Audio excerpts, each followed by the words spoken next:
floor. I'm talking about the automobile floor. You know an awful lot about laptops, but you know nothing about blacktop. You get on that floor, you get on that lot, and you work with people to make sure they can have affordable transportation. Wow. What we just saw right there in that short clip is exactly why so many hardworking people are tuning out of Washington politics. Welcome back to the channel. Guys, today we are looking at a classic showdown on the House floor between Representative Maxine Waters and Representative Mike Kelly.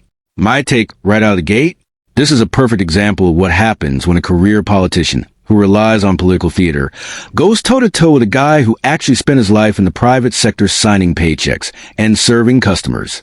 Instead of debating the actual legislation or the economics, we see an immediate pivot to identity politics to shut the conversation down. It is a deflection tactic we see all too often, but Mike Kelly was not having any of it today. We're going to watch the full exchange right now because you need to see the whole context of how this plays out. Before we roll the full tape, do me a quick favor. Smash that like button, hit subscribe if you haven't already, and turn on those notifications so you never miss a breakdown. All right, let's watch the whole thing, and then we'll dive deep into it on the other side. Thank you very much. The gentleman, Mr. Kelly, please do not leave because I want you to know that I am more offended as an African-American woman than you will ever be. And this business about making America great again, it is your president that's dividing this country. And don't talk to me about the fact that we don't understand what happens on the automobile. No, I will not yield. No, I will not yield. Okay. Don't tell me that we don't understand. That's the attitude that's been given toward women time and time again. The gentlelady will suspend. The chair wishes to remind all members that they are to address their remarks to the chair. I respect the chair, but don't stop me in the middle when you didn't stop him in the middle. And so I shall continue. Don't you dare talk to me like that and think that somehow women don't understand what goes on the floor of automobile dealers. Minded to direct her remarks to the chair. The gentlelady will continue in order. I will continue to do that. However, I don't appreciate that you did not interrupt him when he was making those outrageous remarks about him knowing more about discrimination than I know about discrimination. I resent that, and I resent the remark about making America great again. He's down here making a speech for this dishonorable president of the United States of America. Having said that, I reserve the balance of my time, and no, I do not yield not 1 second to you. Not 1 second. Not 1 second to you. Gentlelady reserve. Mr. Speaker, at this time, I am very pleased to yield 2 minutes to the gentleman from Pennsylvania, Mr. Kelly, an outstanding member of the Ways and Means Committee and chair of the Congressional Auto Caucus. The gentleman from Pennsylvania is recognized for 2 minutes. Thank you, Chairman. Thank you very much for giving me some time. I know I just heard the phrase that I am appalled by what's taking place on the floor today. I would tell you, I join in those comments, and I really do believe that. For a person whose family's been in the automobile business since 1953 and sold thousands and thousands of cars to people of any color, it doesn't matter the color of the person buying the car. Do we match them up with the transportation need that they were looking for? And were we able to arrange financing that was affordable to them?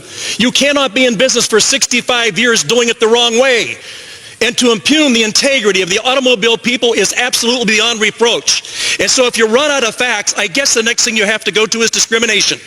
And when we talk this way, it is so divisive, but that's the platform. Let's divide them. Let's try to separate them. The color of the skin, the shape of their eye, their gender. Let's make sure that we can make every statement possible to show that there are bad people out there doing things to other folks. And it's only by discrimination that these things get done. I will tell you, I am greatly offended as a member of the automobile industry and as someone who has served thousands of people. If you think the dealers are that bad, please go to your hometown and look at the Little League fence and find out whose names out there. Look at your high school programs and see who it is that's funding all these things. Go to any charity and see who's on the list of who takes care of people. To sit here today and have to listen that somehow this is discriminatory just adds to the fact that when you're out of facts, when you don't know what you're talking about and what you've never done, Not one of your people have ever been on the floor and had tried, not this floor, I'm talking about the automobile floor. You know an awful lot about laptops, but you know nothing about blacktop. You get on that floor, you get on that lot, and you work with people to make sure they can have affordable transportation. Affordable transportation.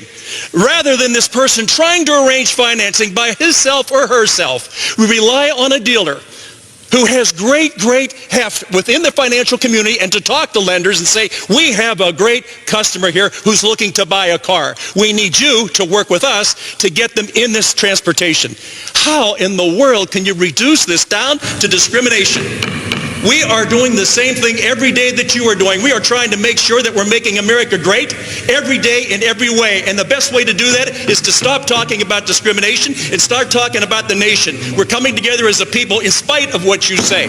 Thank you, gentlemen. I yield back. All right, let's unpack this, because there's a lot to break down here. And honestly, Mike Kelly's response was a breath of fresh air. Notice exactly what happened when Maxine Waters got the floor. She didn't bring up statistics.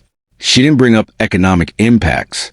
She immediately made it personal, claiming she was more offended than anyone else in the room and bringing up race right off the bat. It's a strategy designed to put the opponent on defense. The goal is to make the other person backpedal and apologize so that the actual debate over policy gets completely derailed. But Kelly didn't take the bait, and that is what makes this clip so powerful. He stood his ground and spoke from the perspective of a real-world business owner. He brought up a point that politicians in the Washington bubble constantly ignore. Local businesses, like auto dealerships, are the lifeblood of our hometowns. He challenged anyone in that room to go back to their local communities and look at the banners on the Little League fences, or look at who is sponsoring the local high school programs and charities. It's the very business owners that the political elite love to vilify. When you are actually out there running a dealership, your goal is to help a family find a vehicle they can afford and secure the financing they need to get to work and take care of their kids. The free market doesn't care about the color of your skin. It cares about matching a customer's need with product. Kelly practically had to explain basic commerce to the room. He hit the nail on the head when he said that if you completely run out of facts, the only tool you have left in your belt is to accuse the other side of discrimination.